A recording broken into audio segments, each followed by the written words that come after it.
No dia seguinte à vitória na Câmara, o presidente Michel Temer começou o trabalho para reconquistar aliados importantes no Congresso. Apesar da pressão de alguns partidos, por enquanto, estão descartadas mudanças nos ministérios como forma de punição a aliados infiéis.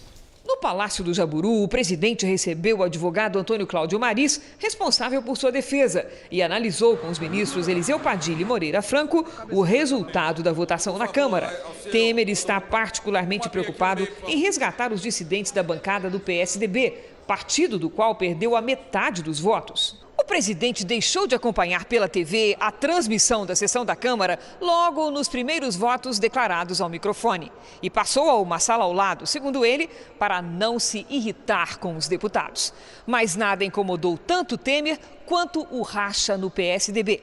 Ele telefonou aos governadores tucanos Marconi Perillo e Beto Richa e conta com o senador Aécio Neves no esforço para recuperar o apoio do PSDB. Temer também ligou para o prefeito de São Paulo, João Dória. Disse a ele que o apoio do PSDB às reformas é bom para o país e que as mudanças vão pavimentar o caminho do próximo governante. O presidente da Câmara, que recebeu um telefonema de agradecimento de Temer, também mostra preocupação. Os deputados que votaram pela abertura da denúncia não necessariamente votarão contra as reformas, alguns já me disseram isso.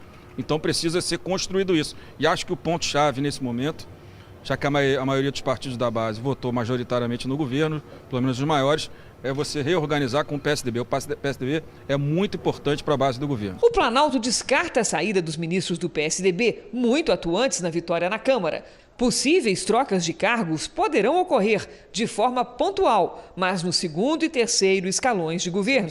Aliados já baixaram o tom na cobrança por punições a tucanos e a outros infiéis. A gente, logicamente, tem que respeitar o voto de cada um. Então, a gente precisa retomar essa base, ampliar e não perder esse caminho. Acho que não tem que brigar com ninguém nessa hora. O governo ficou longe de ter um número que dê conforto para votar as matérias que o país vai ter que enfrentar e que exigem maioria constitucional. A principal preocupação é recuperar maioria suficiente para aprovar reformas, como a da Previdência. As condições de governabilidade são um grande desafio agora. O que nós temos que pensar é que o Brasil é maior do que partidos, é maior do que nomes, é maior do que pessoas. Temos de retomar temas como a segurança pública, como a reforma tributária, como a questão da agenda econômica. No início da noite, Temer disse que começou a derrota dos que querem afastar o presidente, numa referência indireta ao procurador-geral Rodrigo Janot. Após a reunião da Força Tarefa, criada para enfrentar a crise do Rio de Janeiro, o governo anunciou que vai dobrar o valor pago pelo Bolsa Família a jovens de até 29 anos que, além da escola, participem de atividades extras em unidades militares. No Congresso, a avaliação da oposição é de que o governo não tinha tantos aliados como imaginava. Já os governistas acreditam que o importante era vencer essa etapa. Para a votação das reformas, o trabalho continua. O dia seguinte, a rejeição da denúncia contra o presidente Michel Temer foi de comemoração da base governista. Ontem o Michel confirmou que tem capital político, tem capital de diálogo, né? E enterrou uma denúncia que era absolutamente vazia. Mas apesar do resultado favorável, a parcela de dissidentes chamou a atenção. Nem mesmo o partido de Temer escapou das chamadas traições. 6 dos 53 votos do PMDB foram contrários ao presidente. O PSD do ministro Gilberto Kassab também se rebelou. Mais de um terço da bancada negou o arquivamento da denúncia. De 29 deputados do DEM, 6 desobedeceram à recomendação do partido. PR e PRB também não deram apoio total. No PSB, que ainda comanda o Ministério de Minas e Energia, os votos contrários a Temer foram o dobro dos votos a favor do arquivamento. A maior divisão está no PSDB. Praticamente a metade do partido foi favorável ao segmento da denúncia. Hoje, o PSDB decidiu manter provisoriamente na presidência do partido o senador Tasso Gereissati.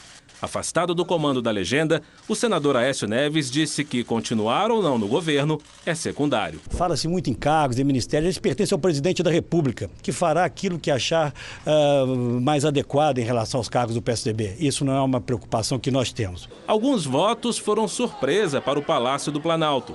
O ex-ministro da Cultura, Roberto Freire, que esteve no governo até maio, votou pelo prosseguimento da denúncia. Outro voto contra o governo que causou estranheza foi do deputado e cantor Sérgio Reis. Um dos líderes da bancada ruralista, Luiz Carlos Reis, também foi contra Temer, apesar de ter participado dos encontros com o presidente. Os aliados enxergam na vitória do Planalto o fortalecimento da governabilidade. Já a oposição vê a gestão Temer enfraquecida depois de receber os 263 votos para arquivar a denúncia.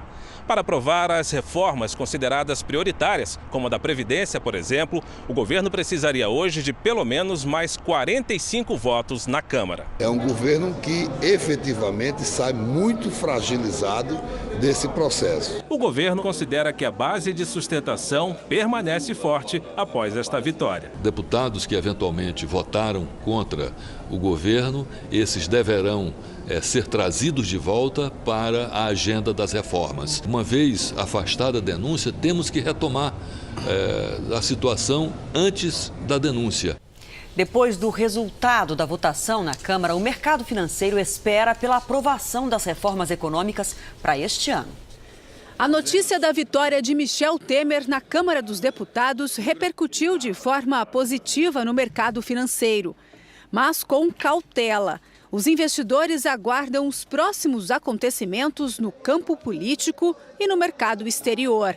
Isso refletiu na Bolsa de Valores, que teve uma queda de 0,53% aos 66.777 pontos. O dólar fechou em R$ 3,11 e o volume de negócios caiu quase 3 bilhões de reais de ontem para hoje. Para os economistas, hoje foi um dia de ajustes no mercado financeiro. A expectativa agora dos investidores fica por conta da retomada da agenda das reformas propostas pelo governo. Eles esperam que a reforma da Previdência seja aprovada nos próximos 3 meses. O ministro da Fazenda, Henrique Meirelles, disse que o texto será aprovado em outubro e espera ainda para este ano a aprovação da reforma tributária. Ele ressaltou que a equipe econômica está monitorando a arrecadação para tentar atingir a meta fiscal. A princípio, a meta é 139 bilhões. Nosso compromisso, nosso objetivo é cumprir a meta, né? Nós estamos agora analisando quais foram as razões da queda da arrecadação no primeiro semestre, que gerou exatamente essa perspectiva, que gerou muita incerteza em relação à meta, foi a queda da arrecadação, não a despesa. A despesa está sob controle. Então nós estamos analisando, primeiro, o que foi e, segundo, exatamente qual é a possibilidade de recuperação. Para este diretor de câmbio, com a permanência do governo Temer, os problemas econômicos diminuem. Então se alivia ao mercado. Eu continuo apostando nitidamente na aprovação da reforma. A reforma da Previdência vai passar, essa é a opinião do mercado. O governo tem prazo de 5 dias para explicar o aumento de impostos sobre combustíveis. O prazo foi dado pela ministra Rosa Weber, do Supremo Tribunal Federal, a partir de uma ação aberta pelo Partido dos Trabalhadores. O partido alega que o reajuste de impostos só pode ser feito por projeto votado no Congresso com 90 dias para entrar em vigor.